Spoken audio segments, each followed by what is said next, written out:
Struggling to finally get a handle on your finances? These game-changing YNAB tips and tricks will transform the way you budget forever.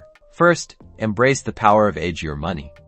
YNAB isn't just about budgeting this month's paycheck, it's about getting a month ahead. Aim to fully fund all your categories for the current month with last month's income. This gives you peace of mind and breaks the paycheck-to-paycheck cycle. The higher you can age your money, the better. Next, master the art of split transactions. Don't lump everything together. If you buy groceries and also a household item at the same store, split the transaction into 2 categories. This gives you a clearer picture of where your money's actually going. Unlock the potential of YNAB goals. Instead of just assigning random amounts, set specific targets for each category, whether it's saving for a vacation, paying off debt, or building an emergency fund. YNAB will then tell you exactly how much to allocate each month to stay on track. Finally, regularly review your reports. YNAB's reporting tools are a goldmine of information.